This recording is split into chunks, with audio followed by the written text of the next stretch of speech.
Hey guys, সবাইকে জানাই শুভ রাখি পূর্ণিমা। তো তোমরা বুঝতেই পারছো আজকে কিন্তু রাখি নয়, কারণ আমার ভিডিওটা দিতে অনেক লেট হয়ে গেছে, অনেকটা। তো চলো ভিডিওটা স্টার্ট করা যাক। আর কেন এত লেট হয়েছে সেটাও তোমাদেরকে জানাবো।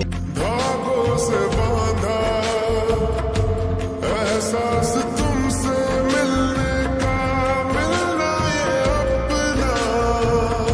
তো চলো এখন ইন্ট্রো মারা হয়নি। Hey guys, welcome back to my channel. আশা করি তোমরা সকলে ভালো আছো আর আমি অনেক ভালো আছি। তো চলো ভিডিওটা স্টার্ট করা যাক। আর কেন এত লেটে ভিডিও দিচ্ছি সেটা তোমাদেরকে প্রথমেই জানাই। আমি গিয়েছিলাম ঘুরতে, আর সেটা ভিডিওটা পুরো না দেখলে তোমরা বুঝতে পারবে না। তো দিদি এসেছিল, তাড়াহুড়ো করেও দিদি এসেছিল, আর আমি সকালবেলা উঠে সেলুনে গিয়েছিলাম। আর আজকে সেলুনটা অনেক সকাল সকাল খুলেছিল, তো ভাগ্যিস খুলেছিল, নাহলে আমাকে অন্য জায়গায় যেখানে ঘুরতে গেছিলাম সেখানে আমাকে বোন মানুষের মতো যেতে হতো। তো চলো এখানে বোন আমাকে রাখি পরিয়ে নিচ্ছে, তোমরাও দেখে নাও। आँखों से हो गई तू दूर तब से सारे जीवन के। তো দেখো এখানে আমাকে বোন রাখি পরিয়ে নিয়েছে, তারপরে আমার আরেকটা বোন ডেকে নিয়ে গেল। আমি তাড়াহুড়ো করছিলাম কিন্তু ঠিক আমাকে ধরে বেঁধে দেখো এখানে রাখি পরিয়ে নিচ্ছে। তো রাখি পরানোর জল সব খাবিয়ে দিল, তারপরে শুভম দ্বারা দাঁড়িয়েছিল বলে আমি তাড়াহুড়ো করে চলে যাচ্ছি। আর এবছরের রাখিটা না যাই হোক করে হয়ে গিয়েছে। আমার বোন আমার জেঠুর মেয়ে এখন আমাকে রাখি পরায়নি, তার আগেই আমি বেরিয়ে চলে গিয়েছি। এখানে আমি সকাল সকাল বেরিয়েছি, কারণ এখান থেকে যেতে অনেকটা সময় লাগে। আমরা যেখানে যাচ্ছি সেটা তোমাদের বাস ধরে চলে আসলাম একদম হাওড়া স্টেশনে। আর এখানে দেখো টিকিট ফিকিট সব কেটে নেওয়া হয়েছে, এখান থেকে কেটে নিয়ে। আর আমার খুব জোরে খিদে পেয়ে গিয়েছিল, যেহেতু সকালবেলা কিছু খেয়ে বেরোনো হয়নি তাড়াহুড়োর কারণে, শুধু মিষ্টি খেয়েছিলাম। কি পড়িয়েছিল বলে তাই মিষ্টিটা খেয়েছি, নাহলে তোমরা তো জানোই যে আমি মিষ্টি অত পছন্দ করি না। তো এখান থেকে একটা মশলা মুড়ি কিনে নিয়েছি, আর মশলা মুড়ি কিনে নেওয়ার পরে শুভম দা আবার আমাকে একটা বড় চিপস কিনে দিচ্ছে, সেটা তোমাদেরকে অবশ্যই দেখাবো। এখানে দেখো খাবার টাবার কিনে এখানে সবাই হেঁটে হেঁটে যাচ্ছিলাম। তো ফার্স্ট আমি জল কিনতে এসেছিলাম, আর জল কিনতে আসার পরে আমি একটা মশলা মুড়ি নিয়েছিলাম। আর মশলা মুড়ি কেনার পরে শুভম দা দেখি আবার আমাকে একটা চিপস কিনে দিয়েছে, অনেকটা বড় চিপস, সেটা আমি টেনে বসে বসে খাবো ভেবেই নিয়েছি। তো চলো তোমাদেরকে একবার দেখাই। এখানে দেখো চলে এসেছি এই দোকানে। আর শুভম দাদের আজকে খেতে নেই, কারণ শুভম দাদের একটা ব্রত আছে, কিন্তু আমি তো সেটা করিনি, সেই জন্য আমার জন্য আমি নিজে খাবার নিয়ে নিয়েছিলাম। তো চলো তোমাদেরকে দেখাই। এখানে দেখো আমাকে একটা বড় চিপসের প্যাকেট কিনে দিয়েছে, তোমরা দেখতে পাচ্ছ। তো তারপর ট্রেনের সামনে আমাদের ট্রেন দিয়ে দিয়েছে, তাই আমরা ট্রেনের দিকে যাচ্ছিলাম। আর ট্রেনে উঠেও পড়েছি, আর উঠে দেখো এখানে বসে বসে খাচ্ছি চিপসগুলো, কারণ খিদে পেয়ে গেছে। তোমরা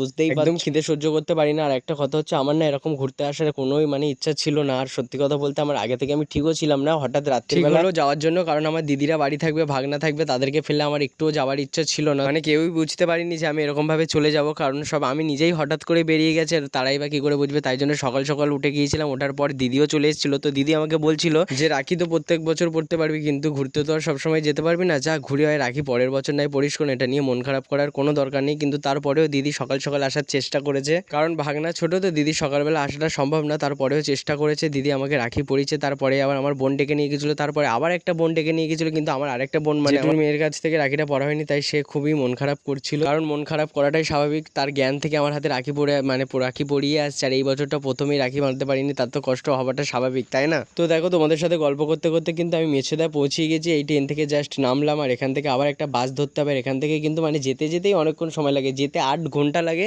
8 ঘন্টা বুঝতে পারছো, আধ ঘন্টা আবার ভেবো না যেন 8 ঘন্টা লাগে, আর 8খানা গাড়ি পাল্টাতে হয়। তোমরা বললে বিশ্বাস করবে না যে কত দূর। আর আমি কোথায় যাচ্ছি এই জাস্ট তোমাদেরকে বলছি শোনো, আমি যাচ্ছি পূর্ব মেদিনীপুর, কারণ এখানে একটা দাদার বাড়িতে অনুষ্ঠান ছিল, সেই কারণে আমরা এসেছিলাম। আর সে খুব রাগারাগি করবে বলে তাই বাধ্য হয়ে আসতে হয়েছিল। আমরা বাস থেকে কিন্তু নেমেছি, তারপরে আবারও একটা বাসে উঠতে হয়েছিল, তারপরে আমরা এই যে টোটোতে উঠেছি। আর এখান থেকে যাবো আরেকটা জায়গায়, সেটা তোমাদেরকে অবশ্যই গিয়ে দেখাবো। এখানটা কিন্তু খুব সুন্দর একটা নদী আছে, এই নদীটা তোমাদেরকে দেখাই। নদীর নামটা মনে নেই, কিন্তু এই জায়গাটা খুবই সুন্দর লাগে। আর নদীর জল একদম পুরো কি বলবো, কি বলে জুয়ার না ভাটা বলে আমি সঠিক জানি না, তোমরা জানলে অবশ্যই বলে দিও। আর এখানে দেখো জল পুরো শুকিয়ে গেছে, তোমাদেরকে দেখাচ্ছি। দেখো এর আগে কিন্তু আমি একবার এসেছিলাম, আর এই জল এই ওপরটা দেখতে পাচ্ছি, এই যে মানুষগুলি যাচ্ছে এর ওপরে পর্যন্ত জল ছিল, যেখানে বাস দাঁড়িয়ে আছে। আর এখন দেখো নদীর কতটা নিচে জল চলে গেছে, তোমাদের সামনের দিকে গিয়ে দেখায়, নাহলে বিশ্বাস করতে পারবে না। এখানে দেখো কতটা নদীর জল নিচে গেছে। আর সবাই দেখো এখানে সব কি বলে এটা খেয়া পার হবে বলে সবাই দাঁড়িয়েছিল, আমরাও দাঁড়িয়েছিলাম অনেকক্ষণ, প্রায় 40 মিনিট মতো এখানটাই শুধু দাঁড়িয়েছিলাম।